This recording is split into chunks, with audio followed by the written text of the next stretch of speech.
Once upon a time, in a small cottage by the edge of a great dark forest, lived a poor woodcutter and his 2 children, Hansel and Gretel. Their stepmother, a stern and unkind woman, often worried that there wasn't enough food for them all. One evening, as she and the woodcutter whispered by the fire, Hansel and Gretel overheard something dreadful. "We have too many mouths to feed," the stepmother said.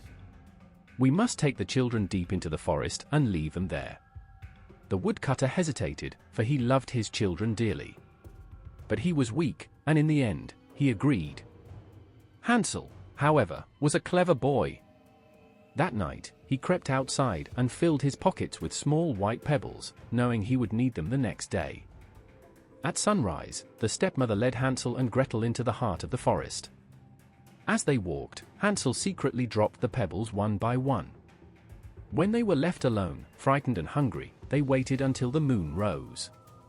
The pebbles glowed in the moonlight, guiding them safely home. But the stepmother was not so easily fooled. The next day, she locked the door so Hansel couldn't collect more pebbles. Instead, he and Gretel were given a small crust of bread each. That night, he crumbled his bread into tiny pieces and left a trail behind them. But alas! When they tried to follow the crumbs back home, they were gone, eaten by birds. Lost and weary, Hansel and Gretel wandered for days. Then, just when hope was slipping away, they saw something marvelous, a little house made entirely of gingerbread, cookies, and candy. Its roof was dripping with icing, and the windows were made of sugar. Overcome with hunger, they rushed forward, nibbling on the walls and picking at the sweets. Suddenly, the door creaked open, and out stepped an old woman. She smiled kindly. "Oh, my poor dears," she crooned. "Come inside. You must be starving." Hansel and Gretel gratefully entered. But little did they know, the old woman was a wicked witch. She had built the sweet house to lure in hungry children. The moment they were inside, she grabbed Hansel and locked him in a cage. "Fatten up, boy," she cackled. "I shall feast on you soon." Poor Gretel was forced to do all the housework. But the clever girl watched the witch closely, looking for a chance to outsmart her. Every day, the witch checked to see if Hansel was plump enough to eat.